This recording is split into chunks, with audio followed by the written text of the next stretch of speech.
Choisir son permis et chercher un emploi. Ça, c'est le titre de notre conférence aujourd'hui. Donc, aujourd'hui, on va parler un peu du PVT, c'est sûr, c'est le sujet. Mais on va parler aussi des autres options qui existent pour avoir une expérience au Canada. Parce qu'il y en a plusieurs options. C'est important de le souligner. On va explorer ensemble les différentes options.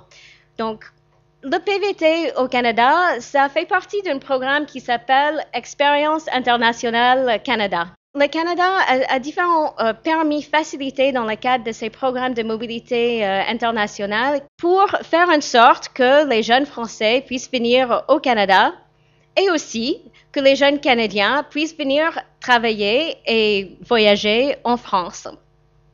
Ces accords, le Canada en a fait 32 avec différents pays. On peut donc en bénéficier si on a la nationalité d'un de ces 32 pays, mais aussi si on n'a pas la nationalité d'un des pays avec qui le Canada a passé un accord de mobilité, on peut en bénéficier aussi grâce aux organismes reconnus. Le PVT est un permis de travail ouvert. Ce permis vous permet donc de travailler, de voyager partout au Canada pendant une période allant jusqu'à 24 mois. Pour pouvoir faire ça, vous n'avez pas besoin d'avoir une offre de travail au préalable, c'est-à-dire vous pouvez juste partir avec votre permis et trouver un travail sur place. Ça fait partie, je pense, de l'attrait de ce permis. Donc, ça peut être pour tout type d'emploi. Il faut faire attention aux emplois réglementés, mais où il faut un accord d'une association professionnelle pour pouvoir exercer ou une qualification supplémentaire. Mais il n'y a pas de limite de type d'emploi que vous pouvez occuper pendant votre PVT. C'est pas juste pour des travails saisonniers ou comme on dit ici, des petits boulots. Vous pouvez faire un grand boulot avec votre PVT. Ça nécessite de faire des preuves financières. Il faut démontrer qu'on a assez de fonds pour subvenir un peu au début de son arrivée au Canada. Donc, ça s'élève à environ 1 700 euros. Et il faut s'inscrire à une assurance maladie, hospitalisation et rapatriement pendant son séjour. Il faut faire attention avec l'assurance. Si vous avez une assurance seulement pour un an, arrivé à l'entrée du Canada, l'agent vous donnera un permis pour un an. Donc, il faut vraiment s'assurer que l'assurance couvre la totalité de votre séjour au Canada, qui peuvent s'élever aujourd'hui à 24 mois. Donc, le PVT, vous connaissez, vous aimez, vous êtes séduit, mais ce n'est pas la seule option. Vous pouvez aussi faire un stage, et j'ai vu qu'il y a certaines personnes qui ont déjà fait des stages au Canada. Dans le cadre d'Expérience internationale Canada, la catégorie stage vous permet de faire un stage jusqu'à 12 mois. Ce stage doit faire partie de votre cursus, il doit être dans le cadre d'une convention de stage. Pour pouvoir appliquer dans cette catégorie, il faut déjà avoir l'offre de stage. Vous ne pouvez pas demander un permis stage et puis dire « Oh, mais je vais trouver mon stage sur place ». Non, il faut l'avoir en amont. L'employeur a aussi quelques démarches à faire. L'employeur doit enregistrer le stage sur un portail d'employeur et il doit payer des frais de 230 $. Il faut aussi avoir une assurance pour participer à la catégorie stage.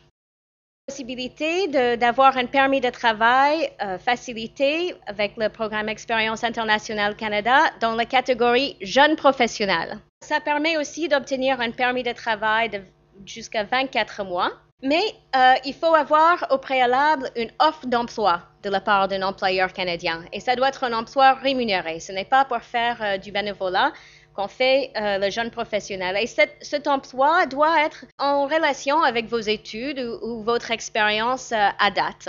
Et ça doit être dans un poste qualifié. Donc, pour nous, un poste qualifié, ça correspond aux catégories 0A ou B de la classification nationale des professions. Normalement, tout le monde dit « Ouais !» Je vous explique. La classification nationale des professions et le répertoire de tous les métiers au Canada. C'est un document qu'il faut parcourir quand on pense travailler au Canada parce que ça va vous aider à savoir comment est-ce que votre métier s'appelle au Canada. Il peut y avoir des différences de nomination, de vocabulaire.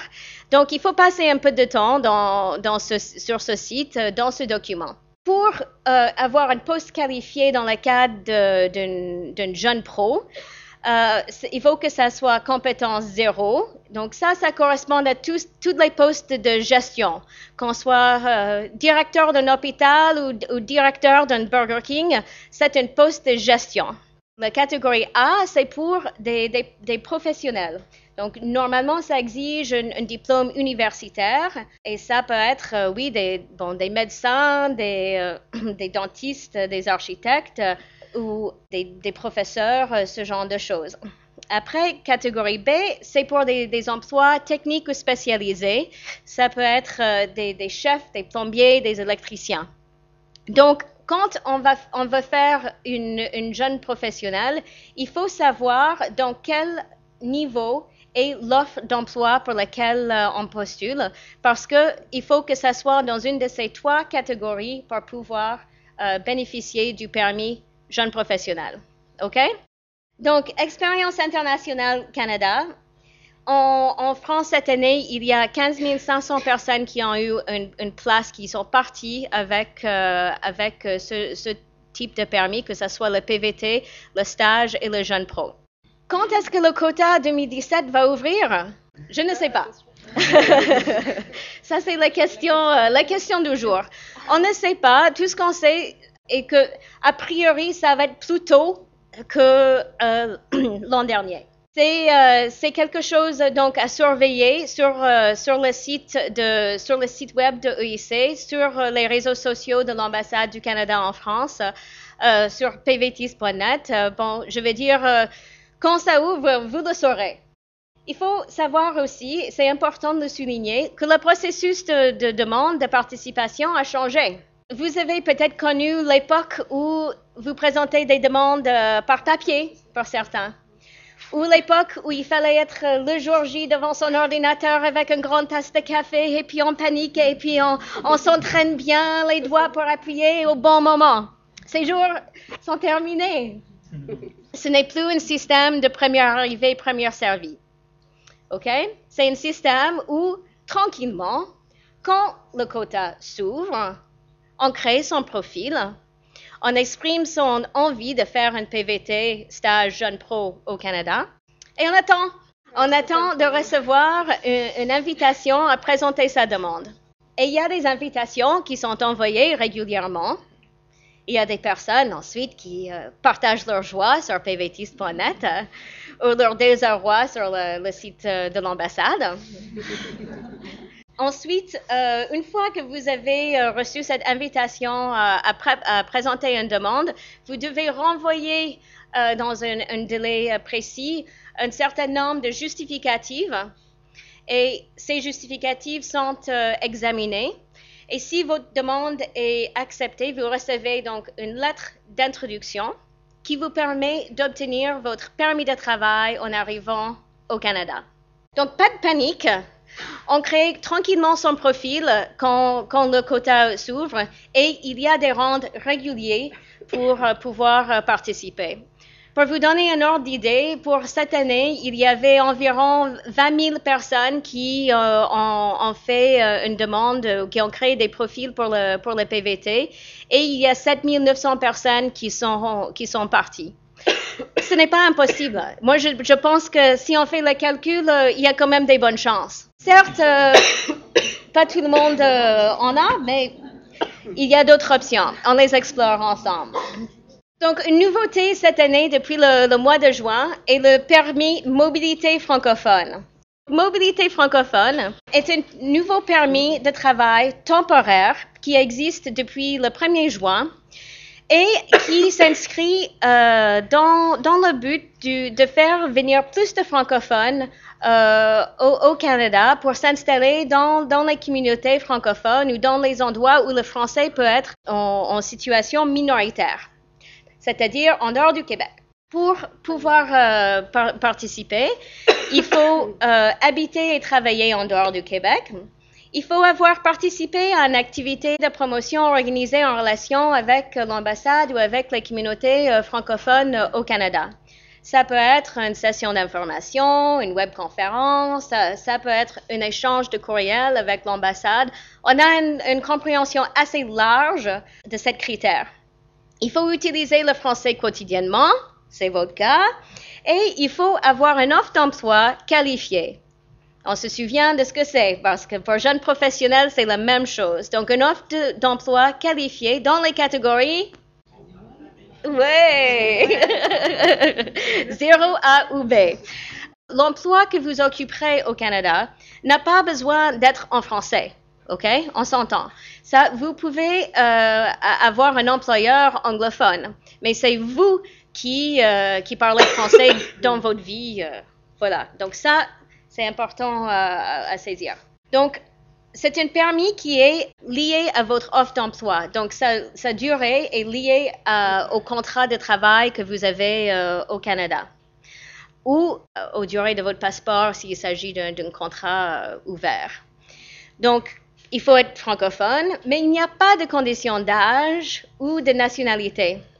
Donc, pour tous ceux qui ont 36 ans, mobilité francophone peut être une bonne option. Comme pour les jeunes professionnels, l'employeur a des frais à payer de $230.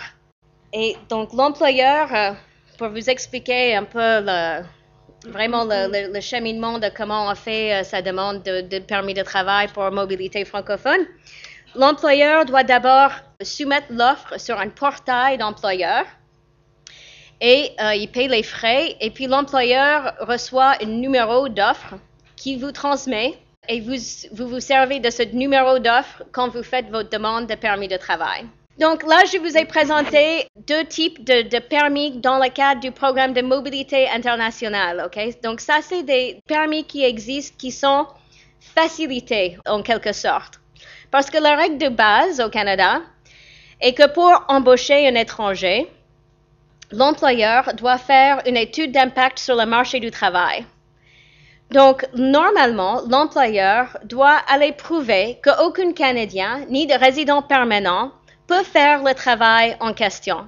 Ils doivent aussi payer des frais de $1,000 pour chaque personne qu'ils engagent. Normalement, on présente ça d'abord parce que il faut comprendre que Expérience internationale Canada et Mobilité francophone, l'employeur est dispensé de faire cette étude d'impact sur le marché du travail.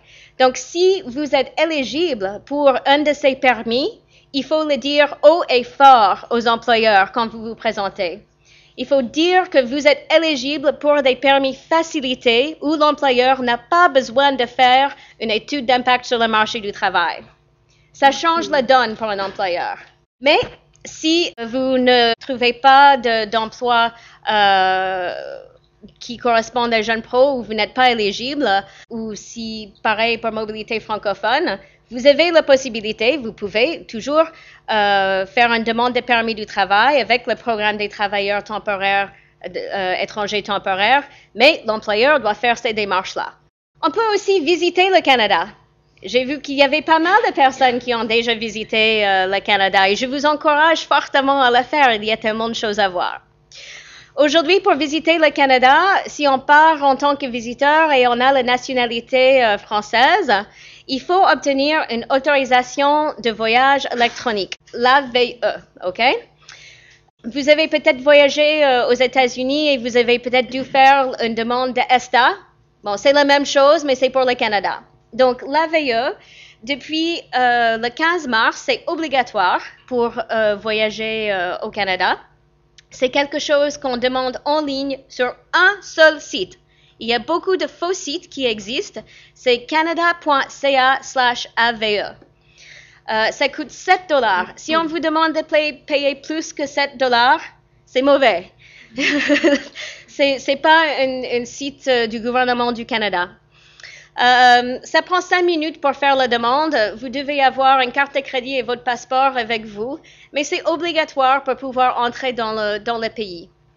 Si vous avez déjà votre PVT et vous avez déjà votre lettre d'introduction ou pour faire un stage ou jeune pro et vous l'avez déjà, depuis le mois de août 2015, les AVE sont livrés directement avec votre permis. Donc, vous n'avez pas besoin de faire une demande d'AVE. OK? Ça, c'est important. Ça, c'est vraiment si vous voulez juste visiter le Canada comme ça et vous n'avez pas encore de permis de travail, il faut faire la demande de AVE. C'est lié à votre passeport. Donc, on peut visiter. Ça, c'est l'esprit pvtis.net, non? Où vous répondez les questions entre vous et il faut demander un AVE. C'est ça, c'est attaché au passeport. OK, donc on peut visiter, mais on peut aussi faire des cours de langue, en l'occurrence des cours d'anglais. Vous pouvez en faire sans avoir forcément besoin d'obtenir un permis d'études si vous faites un cursus de moins de 6 mois. Les cours de langue, ça peut être aussi quelque chose que vous faites pendant votre PVT. Donc, ça, c'est intéressant à regarder. Le site de Langue Canada recense tous les différents programmes d'études de langue dans le pays. On peut aussi décider qu'on veut devenir résident permanent du Canada. Au Canada, on n'a pas besoin d'avoir une expérience temporaire avant de faire la demande de résidence permanente. On peut aussi faire les choses ensemble. On peut faire un PVT et puis commencer les démarches pour la résidence permanente. Vous n'avez pas eu un PVT, mais vous avez déjà 1 an de travail continu d'expérience professionnelle en France. Il se peut que vous qualifiez déjà pour faire une demande tout de suite de résidence permanente. Donc, c'est pas la même démarche que de faire un PVT, c'est sûr, on s'entend. Là, on parle de quelque chose qui vous permettrait d'avoir tous les droits d'un Canadien, de travailler et de vivre partout au Canada. Vous n'aurez pas le droit de vote, hein, mais à part ça, vous serez comme un Canadien avec la résidence permanente. Et il faut savoir aussi que le Canada investit énormément dans tout ce qui est services de soutien et d'intégration pour les résidents permanents. Il y a beaucoup de services offerts pour des personnes qui souhaitent s'établir de façon durable au Canada. Donc, il y a différents moyens de faire une demande de résidence permanente. Si c'est le Québec qui vous intéresse, il faut déjà obtenir une CSQ de la part de la province du Québec. Si vous êtes intéressé à vous établir dans les 9 autres provinces ou 3 territoires du Canada, vous pouvez faire une demande via le système Entrée Express.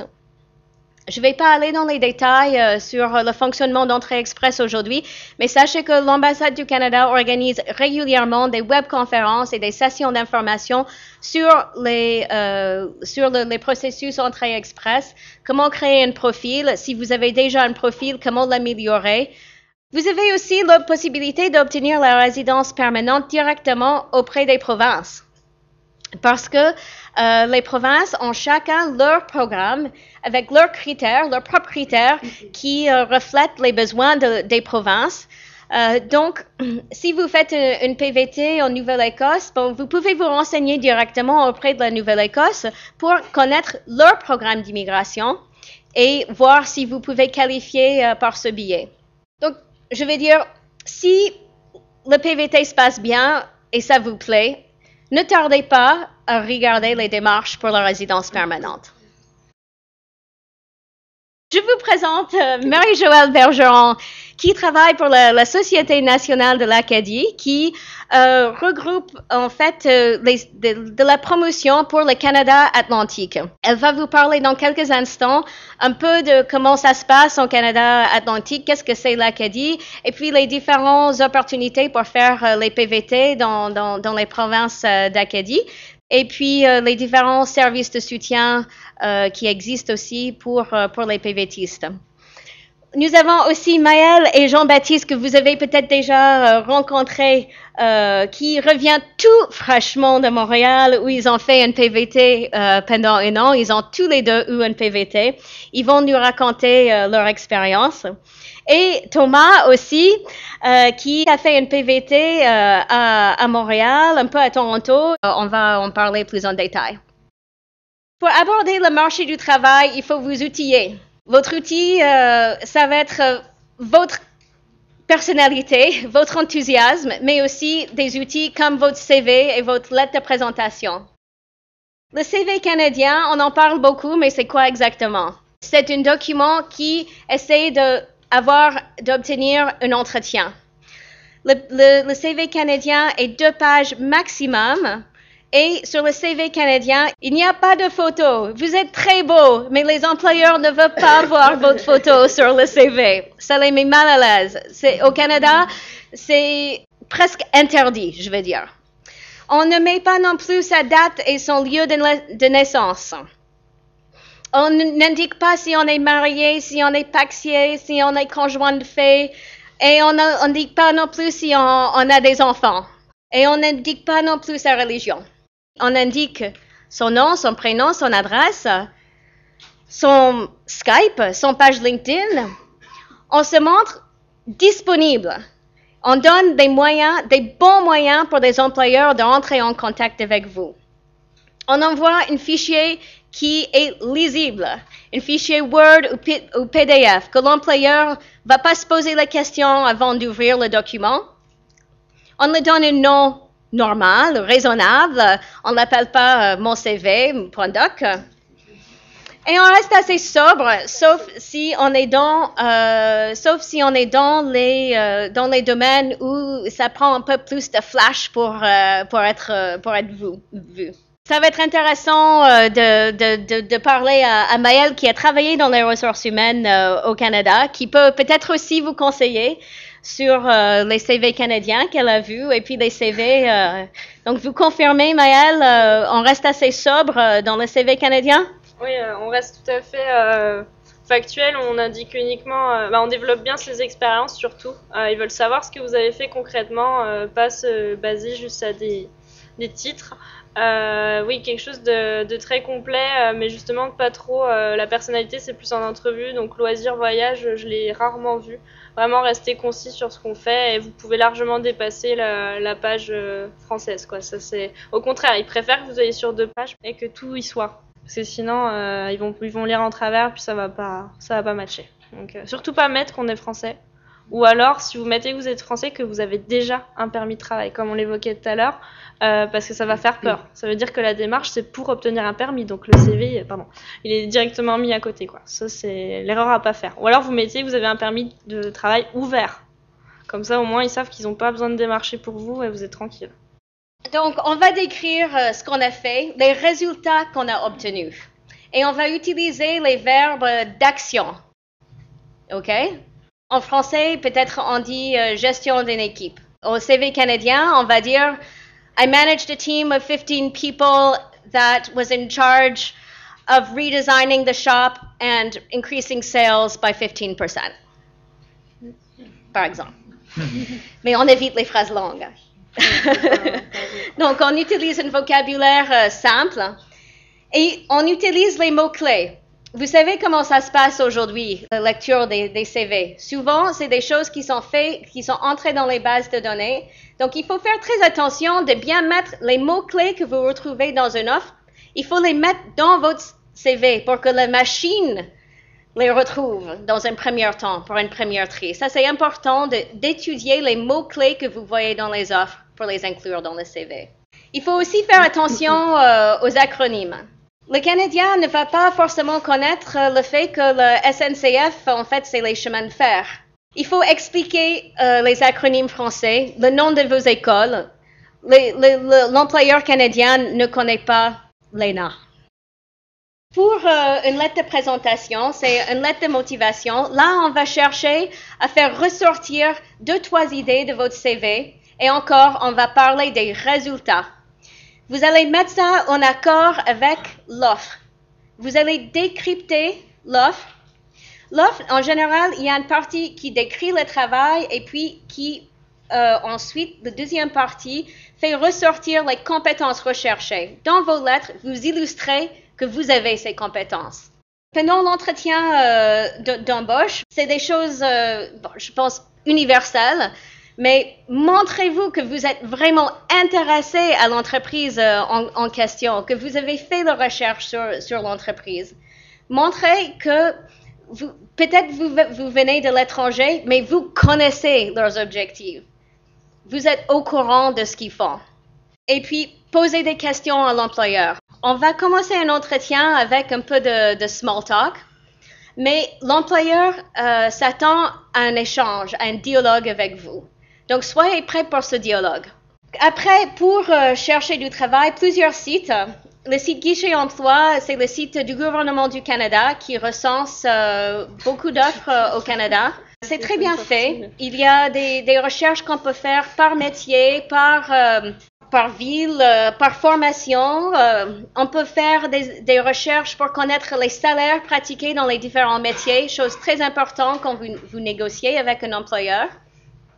Après, chaque province a aussi des sites spécifiques aux emplois chez eux, donc vous pouvez les regarder aussi. Il y a des offres aussi sur des sites publics, le monster.ca par exemple, vous connaissez. Vous retrouverez peut-être les mêmes offres que vous verrez sur Guichet Emploi, mais ça vaut le coup de regarder différentes sources en fonction des recherches, des différentes offres peut surgir.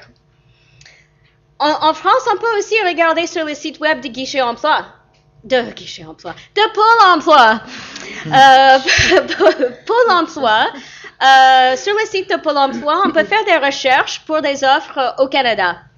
De plus en plus d'employeurs vont afficher des offres sur Pôle Emploi.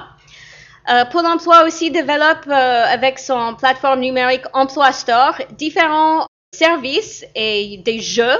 Il y a un nouveau jeu qui s'appelle Demain je pars travailler au Canada, qui est plutôt sympa. C'est des petites quiz qui va vous donner des astuces pour préparer son départ au Canada. Donc l'ambassade a travaillé avec Pôle Emploi pour le développement de ces choses. Donc c'est pas à négliger.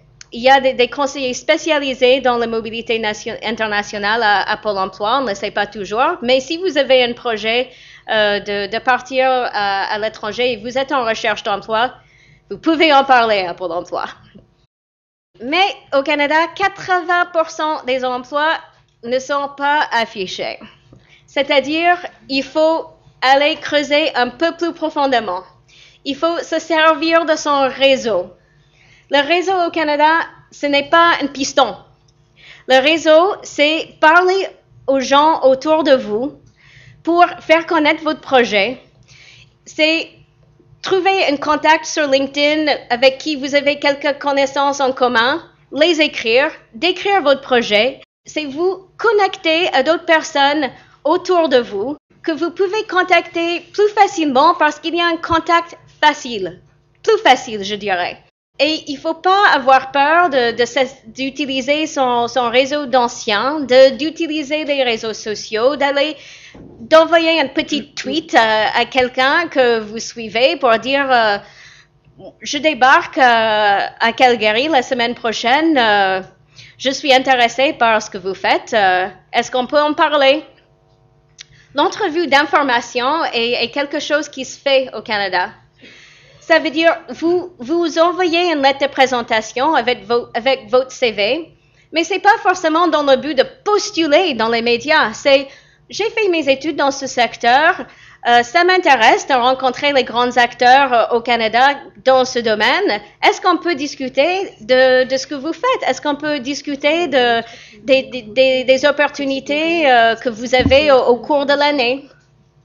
Donc, on n'est pas en train de demander un entretien d'embauche, on est en train de demander un entretien d'information. Ça se fait. Les gens adorent parler d'eux-mêmes. Donc, ils vont vous rencontrer pour parler de ce qu'ils font et puis pour s'intéresser à votre projet. Il y a différents organismes qui existent, des agences de développement économique. La REDE, c'est un organisme, c'est le réseau de développement économique et d'employabilité d'entrepreneuriat. C'est un organisme qui va à la rencontre des francophones pour leur aider dans leurs projets d'emploi et d'entreprise. Il y a beaucoup d'organismes qui sont là pour soutenir les francophones. Donc, il faut jouer la carte de le fait qu'on soit francophone pour aller à la rencontre de ces organismes. La FCFA est un autre. Marie-Joëlle en parlera, mais il y a des organismes qui appuient l'immigration francophone. Vous pouvez leur parler pour faire partie de votre réseau. Jeunesse.gc.ca, c'est un site du gouvernement du Canada fait pour les jeunes qui abordent le marché du travail, mais quand on arrive au Canada, on est un peu comme un jeune qui aborde le marché du travail. Donc, il y a des informations très utiles sur la construction d'un réseau, sur le CV, sur la lettre de motivation. Et sur ce site emploi, etc., il y a une petite cahier réussir l'entretien d'embauche qui peut être intéressant à lire pour vous motiver, vous booster avant un entretien avec un employeur canadien. Restez informés. L'ambassade est là pour vous rencontrer. J'ai parlé des webconférences, mais il y a des sessions d'information. On veut rencontrer des candidats qui souhaitent partir au Canada. C'est notre métier, c'est pour vous informer, pour vous aider, pour appuyer votre projet, vous aider à vous être bien préparé pour votre séjour au Canada. Donc, vous pouvez noter cette adresse courriel parisdestinationcanada@international.gc.ca. Vous pouvez nous poser les questions sur les démarches, sur les différents permis de travail que j'ai essayé de présenter aujourd'hui. Et vous pouvez aussi nous suivre sur les réseaux sociaux. Il y a le Twitter de l'ambassade, Ambcan France, @Destcan pour l'activité Destination Canada et notre ministère d'immigration. Sur Facebook aussi, et puis Facebook, Destcan, depuis une semaine sur Facebook. Allez liker nos pages, s'il vous plaît. Je vais passer la parole maintenant à Marie-Joëlle, qui vous parlera de l'Acadie. Donc, bonjour tout le monde. Vous allez remarquer que j'ai un accent aussi qui n'est pas forcément le même que Ashley. Et non, je ne viens pas du Québec. Ça fait 3 semaines que je suis en vacances ici et à chaque fois que les gens entendent mon accent, ils sont « Oh, francophone, vous êtes québécoise! » Puis je fais « Non, je suis pas québécoise. Ils sont gentils, mais je suis pas québécoise. » Donc, ça va me faire un super plaisir de vous présenter, en fait, qu'il y a des communautés francophones partout au Canada.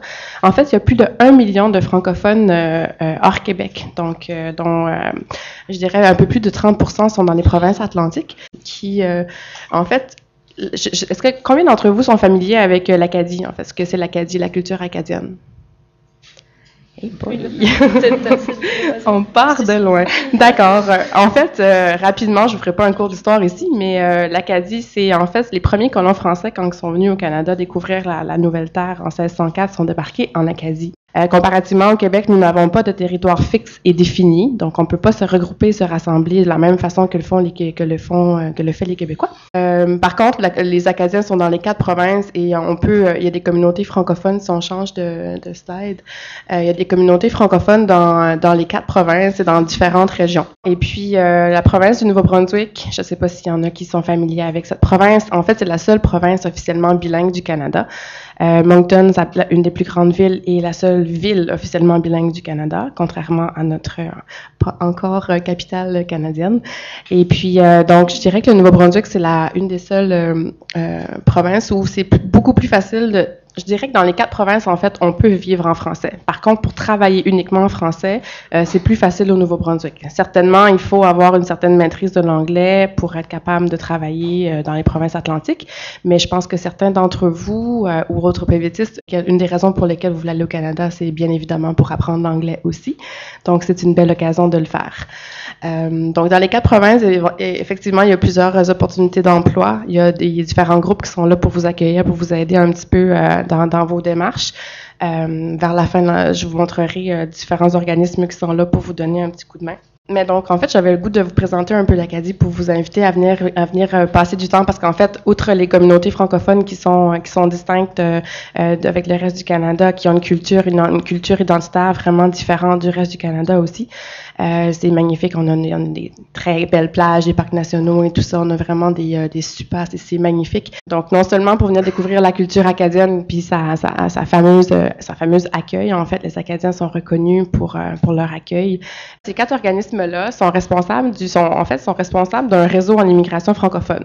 Car comme le disait Ashley, la FCFA, qui est la Fédération des communautés francophones et acadiennes, regroupe des communautés francophones à travers le pays. Donc, moi, je prêche pour ma paroisse, qui est l'Atlantique, mais il y a toutes les provinces, en fait, il y a des communautés francophones. Que vous allez au Yukon, que vous allez à Terre-Neuve, vous allez au territoire du Nord-Ouest, que vous allez en Colombie-Britannique, il y a des communautés qui se sont regroupées et font partie de la FCFA. Et chaque communauté a un réseau en immigration francophone qui regroupe différents intervenants, que ce soit les REDE dont Ashley mentionnait tout à l'heure, ou que ce soit les écoles, ou que ce soit tous les organismes en fait qui peuvent être en contact avec des immigrants francophones sont regroupés sur ces réseaux. Et puis voilà. Donc ici c'est les 4 qui sont en Atlantique. Donc on a la coopérative d'intégration francophone de l'île du Prince-Édouard, la CIF, plus communément appelée la CIF, que vous retrouverez aussi sur Facebook. En fait, les 4, vous les retrouverez sur Facebook. Si vous avez des questions, si vous êtes intéressé à venir découvrir l'Acadie, l'Atlantique, on appelle ça l'Acadie, mais en fait, l'Acadie, c'est dans les 4 provinces atlantiques. Comme je vous mentionnais, il n'y a pas de frontières. Et puis, la Société nationale de l'Acadie, qui est au Nouveau-Brunswick. Non, ça c'est moi. Société de l'Acadie du Nouveau-Brunswick. L'immigration francophone de la Nouvelle-Écosse et Franco-TNL, parce que même si la Terre-Neuve est quand même très loin, dans l'Est, il y a quand même des belles communautés francophones très vibrantes qui sont là.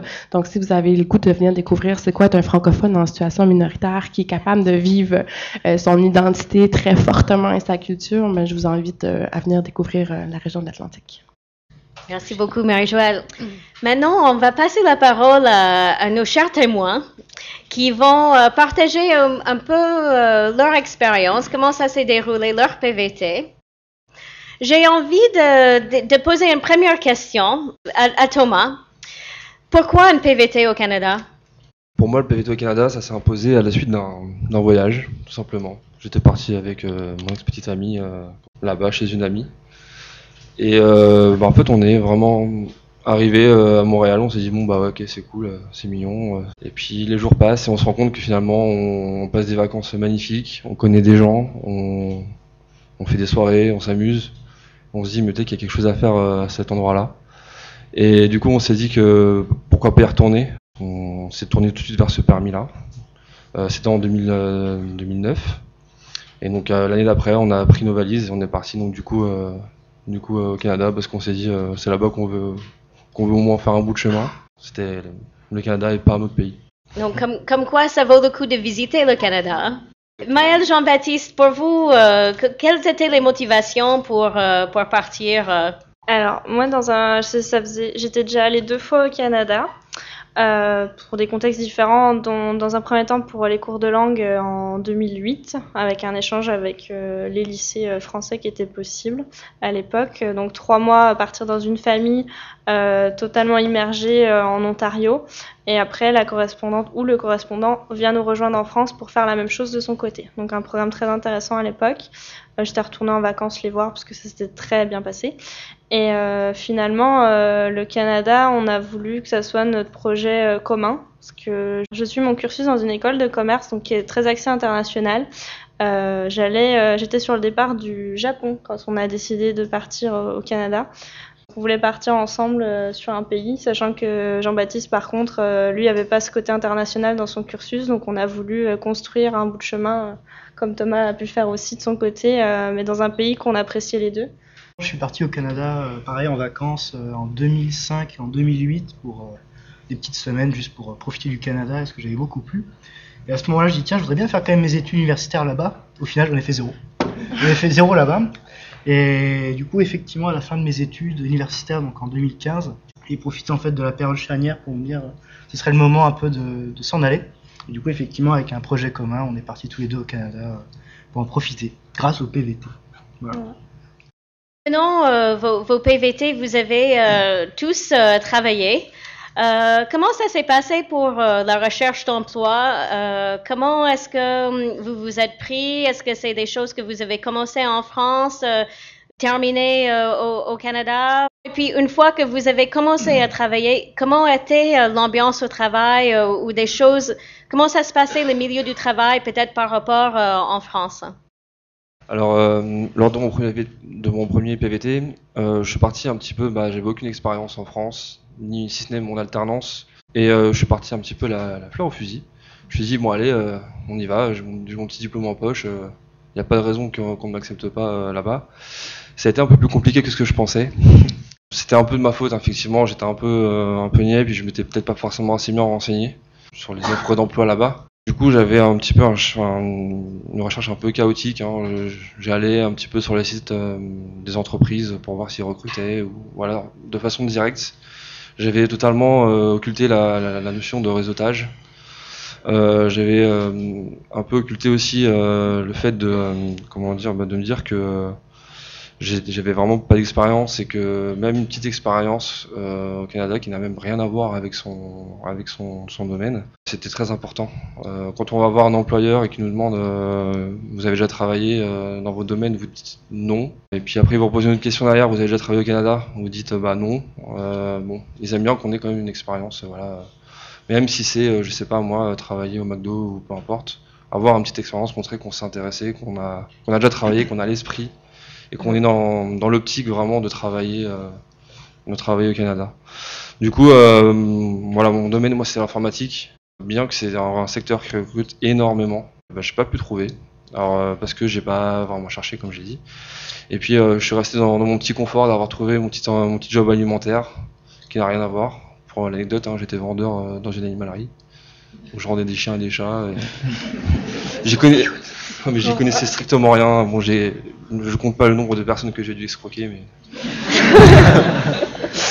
Donc du coup voilà, bon, c'était assez enrichissant finalement. Dans le fond, finalement, j'ai peut-être pas travaillé dans l'informatique, mais finalement j'ai travaillé avec des gens, j'ai travaillé en anglais. Moi que j'étais à Montréal, je travaillais en anglais tous les jours. J'avais des collègues qui étaient fantastiques. J'en ai fait pour certains des amis aujourd'hui.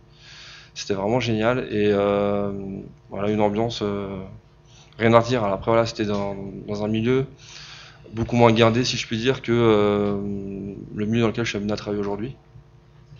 Mais finalement c'était vraiment j'étais accepté facilement dès la première semaine. Thomas viens boire un verre avec nous. Il faut savoir être ouvert. Parfois faut se forcer un peu. Je suis de nature un peu timide parfois. Et là faut se dire j'y vais parce que sinon je vais rester enfermé. Et puis ça permet vraiment de faire connaissance. Franchement autour d'un verre on se fait plein d'amis. Hein.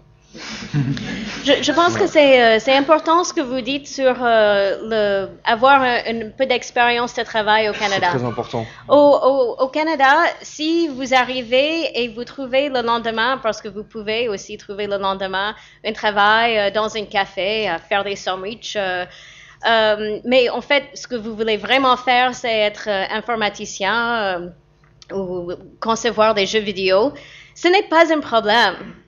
Au contraire, l'employeur, l'entreprise qui gère Ubisoft, ou bref, ils vont dire que vous êtes motivé pour trouver un travail, pour déjà vous intégrer dans le marché du travail canadien.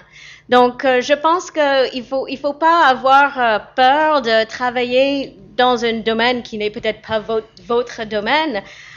Cette expérience, ça va être quelque chose qui rassure l'employeur canadien. Je peux même rajouter, pour des personnes qui font même des hautes études, qui font, je sais pas moi, typiquement des écoles d'ingénieurs ou des Bac+5, ça peut être utile aussi parfois d'accepter des offres d'emploi qui sont, on va dire, vulgairement en bas de l'échelle. Ça va permettre déjà d'avoir une première expérience, mais surtout de montrer qu'on vaut beaucoup mieux que ça.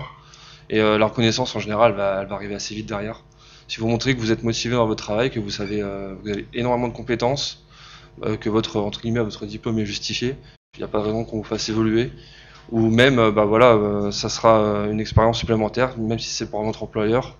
Il verra que vous avez quand même voulu rester dans votre domaine. Vous êtes dans vous êtes un peu surdiplômé par rapport à l'emploi que vous occupez actuellement, mais vous êtes resté dans votre domaine. Vous avez su, travailler avec vos compétences et ça sera reconnu. Enfin, faut se mettre dans l'objectif, dans l'optique de se dire, voilà, c'est pas parce que j'ai pas le Bac+5 que je vais pas faire du support aux utilisateurs. Moi, je suis ingénieur, non, je fais pas ça. Si, il faut en faire un petit peu et puis ça aide. On ne sait pas forcément ce que ça veut dire un bac plus 5 au Canada. Oui, surtout quoi, c'est Non, ça. ouais, non. Pour eux, c'est pas forcément très parlant. Ils le font, en fait, le bac plus 5, bac plus 4, bac plus 5, ici, ils le font après. C'est-à-dire, ils s'arrêtent au bac plus 3, au baccalauréat pour eux, les choses, et ils font leur expérience de travail, puis ils retournent en maîtrise, donc en master. Nous, notre côté bac plus 4, bac plus 5, ils vont aller le chercher plus tard pour intégrer des postes de manager, mais ils veulent avoir l'expérience avant de passer manager. Ils font, le diplôme accompagne la promotion finalement. C'est après qu'ils iront chercher leur maîtrise. Les maîtrises, on avait des amis qui la faisaient, ils avaient notre âge et ils se retrouvaient avec des personnes de 30-35 ans. Donc c'était limite, qu'est-ce qu'ils faisaient là, quoi. Eux, c'est l'inverse. Eux, ils font des pauses dans leurs études qui sont justifiées. C'est-à-dire, ils valident leur bac plus 3, équivalent, et après, ils vont sur le marché du travail, et après, ils retournent à l'école. Eux, ils font pas tout d'un coup. Ils se laissent du temps, et c'est très apprécié de faire comme ça. Les maîtrises, c'est généralement le soir, donc ils font ça en même temps que leur travail. Nous, on arrive avec bac plus 5, et ils comprennent pas pourquoi on n'a pas d'expérience. Donc là, il faut retourner sur des postes plus bas, moins qualifiés pour commencer. Donc, comment est-ce que vous avez convaincu un employeur canadien à vous embaucher? Vas-y. Un chèque. Non, je crois pas. Alors, plus sérieusement, de mon côté aussi, effectivement, je travaille dans le domaine de l'informatique et notamment en gestion des systèmes d'information. Donc effectivement, tout cet aspect un peu de gestion, ça a été un peu compliqué au départ. On ne peut pas vraiment se surestimer à dire, tiens, j'ai été chef de projet avant en alternance, donc je ne vais pas devenir chef de projet au Canada. Parce que déjà d'une, on ne connaît pas leur culture, on n'a pas travaillé déjà avec eux. Donc, du coup, ils vont être un peu réticents. Au niveau des entretiens, j'en ai passé sur environ une période de 3 semaines à un mois, une quinzaine. J'ai passé environ une quinzaine d'entretiens dans différents postes, tous dans le domaine de l'IT. Et à chaque fois, on m'a toujours dit, bon, il est beau ton CV, mais il n'y a pas de ligne concernant le Canada. On ne sait pas si tu travailles déjà avec des Canadiens. Donc du coup, ils sont un peu réticents. Et ça va être la phase la plus difficile, c'est de briser la glace. C'est en gros, dès que vous avez votre première expérience canadienne, en gros, quasiment toutes les portes sont ouvertes. Il faut faire attention aussi, les Canadiens aiment bien avoir des référents. Donc si par exemple vous avez des expériences professionnelles antérieures, ils vont souvent vous demander par exemple d'avoir le numéro de téléphone d'un de vos anciens responsables ou mail, et ils vont pas hésiter à les contacter pour savoir en fait comment vous travaillez, quelles sont vos motivations et compagnie. Et j'ai eu le cas simplement de quand j'ai été recruté, bizarrement j'ai tous mes anciens chefs avec qui j'ai bossé, ils m'ont appelé quasiment le même jour en disant alors comment ça va au Canada et tout. J'ai eu des nouvelles de toi, tout va bien. Bon ok, tant mieux. Voilà. Donc franchement, ça dépend vraiment de certaines personnes. Moi on va dire que j'ai eu la chance de l'avoir au bout de 3 semaines. Il y en a d'autres qui ont mis un peu plus de temps, et même par exemple pour trouver du travail, par exemple en tant que serveur ou best boy, ou travailler pour une boulangerie, quoi que ce soit, des fois ils mettent du temps. Il y en a certains qui ont quasiment trouvé du jour au lendemain avec des pistons, ou simplement avec du bouche à oreille. J'ai même quelqu'un dans la coloc qui a bossé sur 3 jobs en même temps. Donc c'est qu'il y a de la place pour tout le monde, il faut juste savoir bien chercher et bien savoir se présenter. Donc, si je peux ajouter, mon emploi de vendeur, là, je l'ai trouvé, je me suis présenté, je suis allé au culot, j'ai demandé s'ils recherchaient des gens. On m'a dit oui, ils ont regardé, j'avais fait 2 CV. J'avais un CV vraiment tourné sur mon profil d'expertise dans l'informatique. L'autre tourné sur plutôt mes expériences variées que j'avais eues.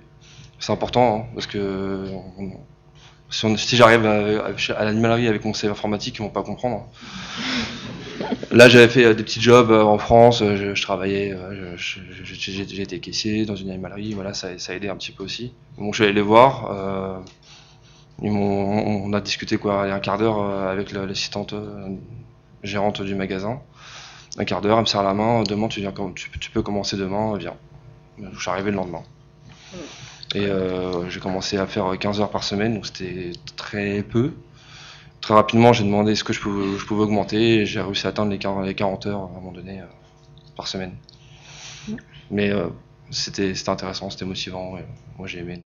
Et Maëlle, comment est-ce que vous avez trouvé votre emploi? Comment ça s'est passé? Alors, moi, la démarche était un peu différente de ces messieurs, c'est-à-dire que moi, je suis toujours à l'école, donc aux études, comme ils disent là-bas. C'est dans le cadre de mon année de césure que j'ai pu partir. J'ai préféré prendre un PVT en main pour pouvoir être tranquille, entre guillemets, sur ma recherche d'emploi. Justement, la question de tout à l'heure, Envoyer depuis la France, ça sert pas à grand chose, je vous dirais, parce qu'ils ont du mal avec les courriels. Ils aiment bien ça, etc., mais ils aiment qu'on les appelle ou qu'on les voit en vrai. C'est-à-dire, n'hésitez pas à appeler. C'est bête, mais même si vous avez envoyé votre CV, vous appelez peut-être pas un jour ou deux après, ou même dans l'heure, il y en a qui le font. Comme j'étais en cabinet de recrutement, ça m'est arrivé souvent. Comme ça, vous les forcez un petit peu à lire votre CV parce que finalement, vous dites oui, bonjour, je suis madame Untel, monsieur Untel. Ah oui, vous m'aviez envoyé un CV. Et là, il ouvre le CV et il discute avec vous. Pas hésiter à appeler ou à se présenter en direct. Donc, moi, je vous dirais, vos recherches d'emploi, à part si vous avez déjà des contacts là-bas, faites-les sur place. Vous serez bien plus à l'aise. Bon, pour ceux qui auront des permis fermés, là, il va falloir aller chercher les contacts sur LinkedIn. Pas hésiter à prendre un forfait ici qui vous permet d'appeler le Canada et pas hésiter à appeler parce qu'ils reçoivent vos appels. Pareil, vous discutez un peu comment c'est. Parce que eux, c'est vraiment le contact, le réseautage, les 5 à 7. Et les 5 à 7, c'est super important. C'est des événements, généralement dans des bars, comme on dit, autour d'un verre. On se fait des amis, mais aussi des collègues. Et discuter avec les professionnels de votre secteur là-dessus. Là, c'est plus pour les métiers spécialisés. Après, le marché de l'emploi au Canada et notamment à Montréal, il est immense. C'est-à-dire, du jour au lendemain, comme on dit, on peut se présenter dans un magasin. Ils préfèrent d'ailleurs, eux, ils veulent vous voir, le recevoir par mail, ils vont pas le lire. Il faut se présenter, voilà, bonjour, etc. Je cherche du travail, votre offre m'intéresse, qu'est-ce qui se passe? Et généralement, vous commencez le lendemain. Il n'y a pas de délai entre guillemets. Donc pour ma part, moi je cherchais donc ma première expérience, j'avais déjà des expériences en stage et je me suis challengée cette année à obtenir mon premier emploi et pas un énième stage parce que j'étais un peu fatiguée de retourner à zéro à chaque fois dans mon domaine d'expertise, donc le recrutement. Et j'ai pu trouver mon emploi en appelant. Tout simplement parce que donc moi mon école a un grand réseau. Je suis allée chercher dans la base de données interne des stagiaires, premier emploi et j'ai appelé. J'ai pris tous les numéros en recrutement de Montréal et j'ai appelé. Et ça marche. Et je pensais pas que ça marcherait parce que j'ai fait une semaine de mails où il se passait rien et j'ai fait un coup de fil et tout s'est ouvert. Pareil les forums d'emploi là-bas, il y en a énormément. N'hésitez pas à vous présenter. Bon, c'est un peu comme les forums français, faut se distinguer pour que ça fonctionne. Mais pareil, j'ai eu un entretien à l'issue d'un forum d'emploi pour être standardiste à la base. Mais ça faisait déjà un pied dans l'agence. Au moins, on est à l'accueil, etc. Et comme on dit, on montre qu'on en veut, qu'on veut évoluer, et ça marche. Donc là, accessoirement, j'avais pas accepté cette offre d'emploi. J'ai pu être assistante chargée de recrutement en agence. Mais on m'a très vite confié des missions qui n'étaient pas du tout dans mon descriptif de mission et on obtient la confiance comme ça en montrant qu'on en veut, etc. Donc sur un coup de fil que j'avais passé, j'ai pu transmettre mon CV à la DRH qui m'a rappelé 2 jours après. On s'est rencontrés le mercredi et en sortant de l'entretien, elle m'a dit tu vois les autres vendredi. Il n'y a pas eu de peut-être, c'est tu y vas vendredi. Donc j'y suis allée, j'ai rencontré mes directeurs, etc. Et on m'a rappelé le mardi en me disant voilà, j'ai une très bonne nouvelle, tu commences demain.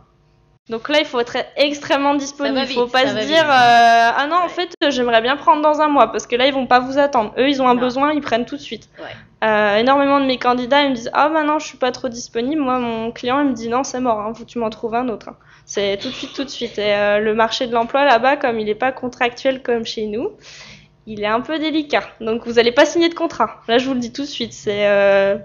C'est la poignée de main qui fait le contrat, entre guillemets. Ça dépend des secteurs. Nous, les nôtres, on était sous contrat, mais les petits jobs, il n'y a pas de contrat. Hein. C'est normal. Tout va bien. Rassurez-vous, c'est pas je vais travailler légalement. Non, hein, parce que les fiches de paye, elles sont normalisées.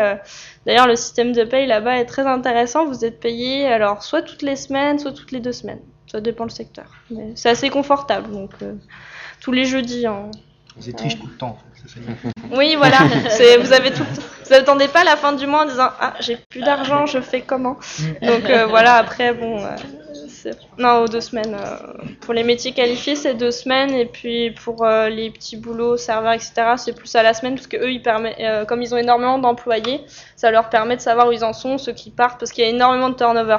Ça, par contre, vous allez voir, il y a beaucoup de collègues qui vont partir sur les petits boulots, entre guillemets.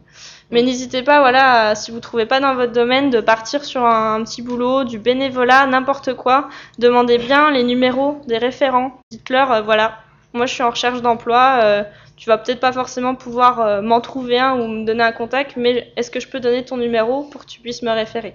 Donc là, ça va marcher comme ça. Même le bénévolat, ou s'ils veulent pas être trop dérangés, demandez-leur une lettre de référence et faites-vous un dossier de lettres. Comme ça, les lettres, vous les numérisez, vous les transmettez. Comme ça, eux, ça les évite d'appeler, mais ils préfèrent appeler quand même. La lettre de référence, c'est vraiment si c'est un organisme qui aime pas être appelé, ça peut arriver pour pas être tout le temps sollicité, justement par les bénévoles qui demandent à être référés, parce que des fois, on rentre dans un circuit où ils en ont un petit peu marre. Sinon, après, sur l'aspect français vs québécois, parce que c'était un peu ça, on était 2 Françaises, je crois, dans l'agence.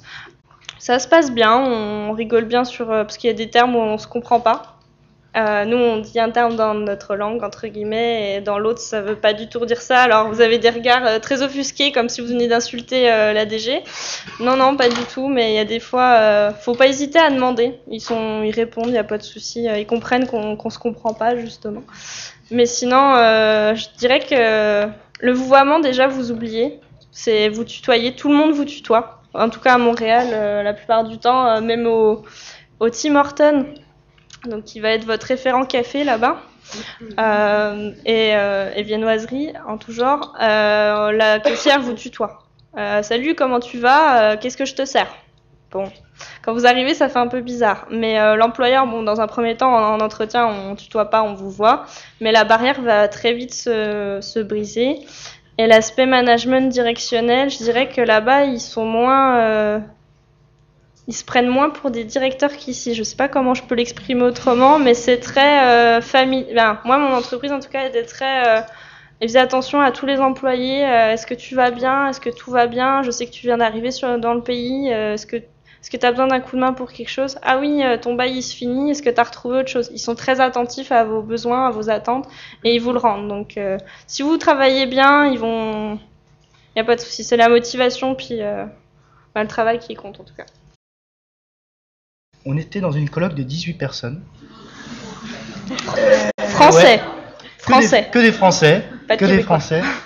Alors, c'est assez impressionnant comme ça, mais bon, on est quand même dans un bloc, chacun possède son appartement. Donc il y a 5 appartements, et 5 appartements, donc 3-4 chambres à chaque fois. Donc une vingtaine de personnes. En grande majorité, on tournait entre 15-20. Ça dépendait des saisons.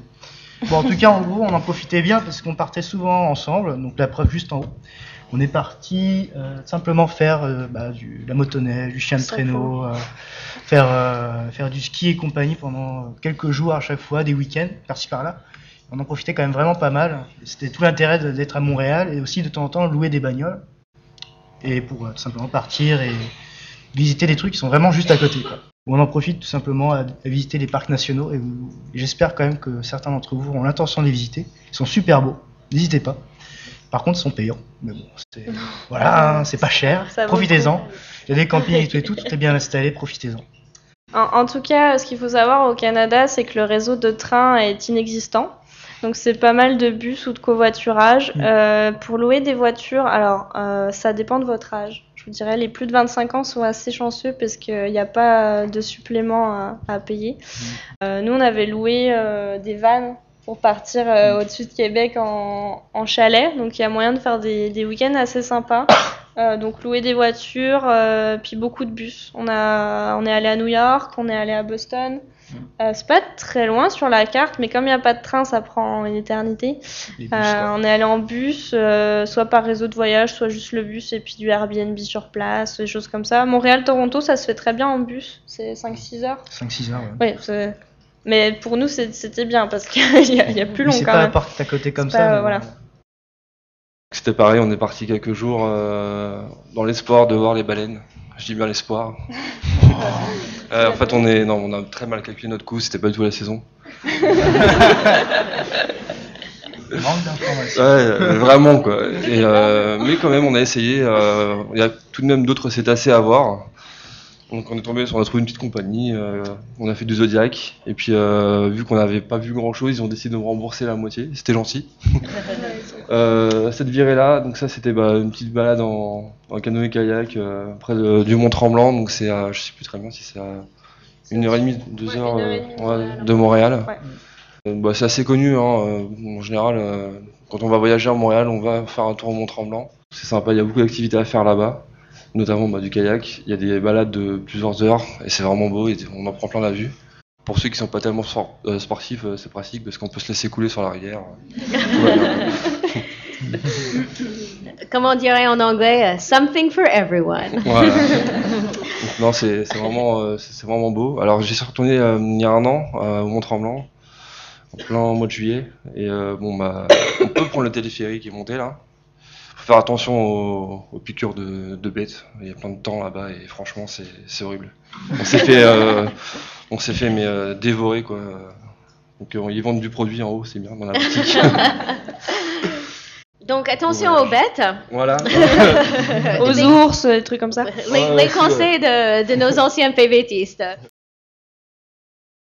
Bonjour au panel et un petit coucou à la dame de l'Alcadie qui ressemble beaucoup à Natacha Saint-Pierre, la chanteuse. Peut-être qu'on vous l'a déjà dit. Ok. Ma question, en fait, c'est par rapport à mobilité francophone.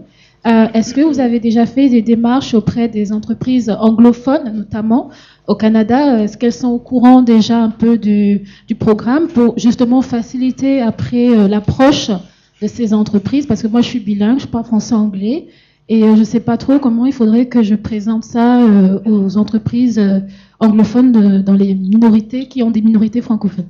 Alors, pour sensibiliser les entreprises au sujet de mobilité francophone, je pense que c'est un travail en cours. En général, les entreprises ne sont pas forcément très au fait des démarches de l'immigration au Canada. Ce n'est pas leur métier. C'est à vous d'informer les entreprises. Ça va de même avec le PVT. Un employeur ne va pas forcément savoir ce que c'est une PVT. C'est à vous d'expliquer ce que c'est, pourquoi vous êtes éligible et pourquoi c'est plus facile pour l'employeur. Mais on fait du travail de sensibilisation des employeurs. Actuellement, ma chef, Louise Van Winkle, que vous avez peut-être déjà vu dans les webconférences, est au Canada pour faire un voyage de liaison, pour aller à la rencontre des employeurs, pour expliquer les différents programmes qui permettent de faire venir facilement des francophones au Canada.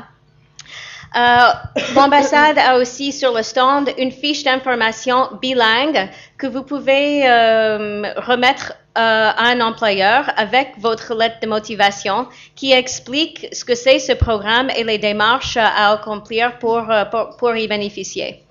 Donc, non, ça reste assez confidentiel, je dirais, pour l'instant, mais c'est à vous aussi de participer à cet effort de sensibilisation. En addition, je dirais aussi que en fait, les communautés francophones travaillent fort aussi auprès des employeurs. Il y a beaucoup de sensibilisation sur le terrain qui se fait, beaucoup par l'entremise des REDE, en fait, le Réseau de développement économique et d'employabilité. Il y a un REDE par province, à l'exception du Québec. Donc, il y a un certain travail qui se fait au niveau de la sensibilisation des employeurs, mais certainement, je pense que c'est une responsabilité que vous avez d'en faire mention aux employeurs. Bonjour, j'aurais voulu savoir si les anciens PVTistes avaient été tentés à la fin de leur PVT de demander la résidence permanente, du coup, et comment s'était passé un peu ces démarches, si vous les avez faites. Alors moi, mon premier PVT s'était écourté pour des raisons, on va dire, personnelles. Donc dès mon retour en France, j'ai souhaité retourner au Canada. Et donc j'avais commencé donc à l'époque à reprendre les démarches, et cette fois-ci pour la résidence permanente. Étant donné que le PVT c'est juste une fois dans sa vie normalement. J'avais commencé à faire les démarches et à côté de ça en fait j'ai eu d'autres opportunités professionnelles qui ont fait que ce n'était pas compatible, c'était pas le bon timing. Donc la résidence permanente, effectivement, j'avais commencé les démarches, j'ai arrêté. 3 ans plus tard, j'ai d'autres amis qui revenaient de PVT qui m'ont dit mais tu sais Thomas, maintenant c'est 2 ans et les anciens ils peuvent le faire. Je fais bon ça va faciliter mes démarches dans le sens où mes opportunités professionnelles s'étaient arrêtées on va dire. Et du coup, j'ai repostulé au PVT. Cette fois-ci, peut-être dans l'objectif justement, de prolonger avec une résidence permanente. J'ai des exemples d'amis qui ont même réussi à avoir la citoyenneté après quelques années. De notre côté, effectivement, on ne s'est pas encore vraiment posé la question parce que déjà de base, nous c'était un projet d'1 an. C'était vraiment fixé 1 an. Simplement parce que Maëlle était donc en césure, donc elle devait revenir pour ses études. Et moi, c'était juste parce que je voulais faire 1 an et après continuer ma vie en France. Mais bon, je garde quand même toujours un très bon souvenir du Canada et je me dis quand même qu'actuellement mon PVT est toujours d'actualité. Si j'ai envie d'y retourner, je peux y retourner sans souci. Mais bon, c'est une question effectivement qu'on verra, mais pas maintenant. On va y réfléchir, mais c'est sûr on connaît des amis, par contre, qui sont en pleine démarche. Quelqu'un qui vient d'avoir sa CSQ, justement, de la part de Québec. C'est une démarche qui est assez longue, donc si vous avez l'idée, justement, de le faire, que ce soit par PVT ou non, sachez que ça prend un peu de temps, il faut être très patient, il y a beaucoup de choses à faire. Mais après, je pense que c'est quand même plus facilité quand on sort de PVT. Mais pourquoi pas, dans quelques années, on verra. Bonjour, j'aimerais savoir si vous avez déjà connu des PVTistes qui ont créé une entreprise au Canada. Clairement, oui. On a déjà croisé des personnes, effectivement, des anciens, enfin même des PVTistes qui ont créé, on va dire, d'être auto-entrepreneurs. Alors, c'est pas vraiment le même terme qu'en France. Voilà, c'est travailleur autonome, exact. D'ailleurs, j'avais réfléchi un peu me concernant. Et effectivement, c'est très simple. C'est en gros déjà, pas par rapport en France où vous payez déjà des impôts sans avoir déjà de sous. Déjà, ça commence déjà bien. Et en même temps, vous pouvez aussi devenir travailleur autonome quasiment du jour au lendemain. C'est en gros, vous faites une facture. En gros, vous travaillez avec quelqu'un, vous faites une facture, vous mettez votre NAS, vous mettez votre nom et votre prénom, le montant, c'est aussi simple que ça. Par contre, vous devez quand même tenir une comptabilité claire, notamment. Voilà.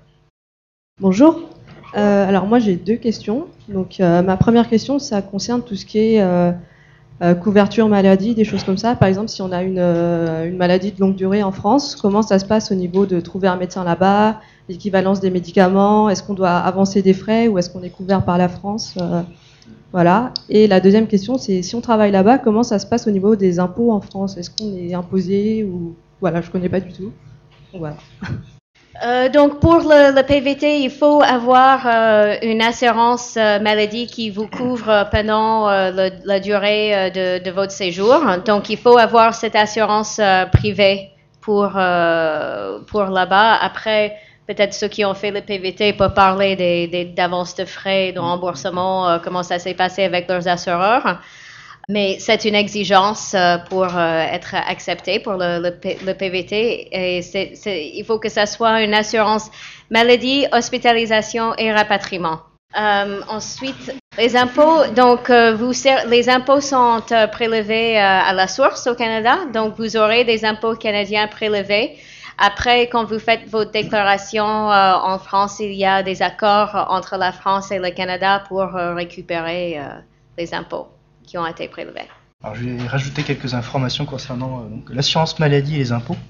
Alors, dans l'ordre, l'assurance maladie, j'ai été moi-même à devoir utiliser mon assurance. Alors, à titre indicatif, en tant que PVTiste, vous n'avez pas le droit à la RAMQ.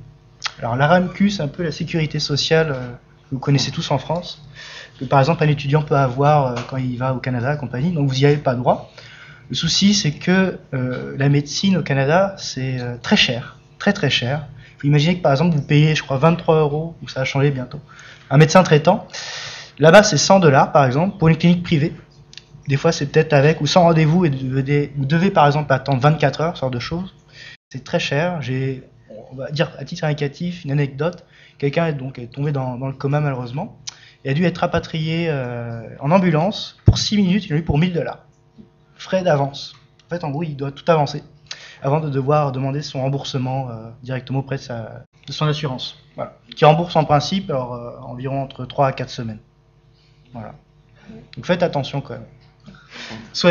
Évitez de tomber trop malade. Attention bête. Voilà. Et alors pour les impôts, moi j'ai travaillé 1 mois en 2015, donc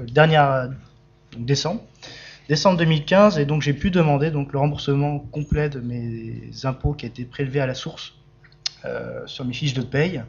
Et techniquement tu reçois, enfin moi j'ai tout récupéré. Donc, voilà. À peu près environ. C'est les impôts fédéraux et provinciaux. Oui. Et non, il n'y a pas de souci. Par contre, il faut attendre quand même la fin de l'année pour demander le remboursement de l'ensemble de tes impôts.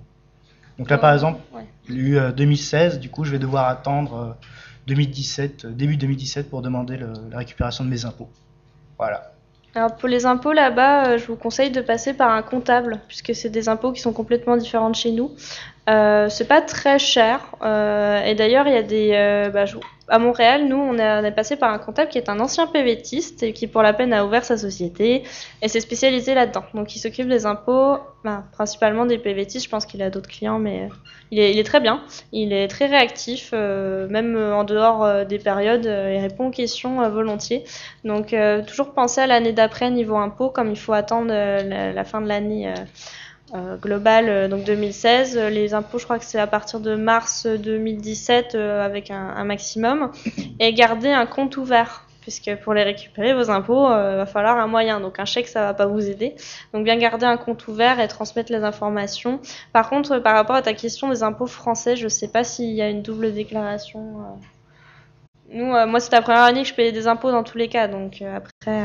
Après, je pense que vu que ce sont des revenus qu'on a eu en dehors de France, et tant que les capitaux restent à l'étranger, on n'a pas d'impôt à payer dessus. Ouais, non, il n'y a pas de... Donc c'est des revenus qu'on a gagnés là-bas. Par contre, si on les rapatrie en France, à ce moment-là, je pense que l'État français va vouloir... Oui, il va vouloir prendre sa part, entre guillemets.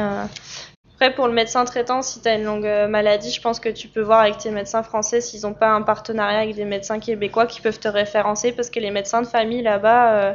il n'y en a plus assez. Même les Québécois ont du mal à avoir leur propre médecin. Donc à se renseigner bien avant si tu as des problèmes de longue durée.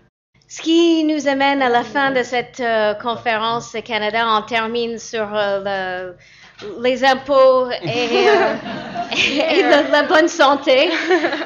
Mais je vous remercie tous de votre participation et je me ferai plaisir de vous parler. Merci.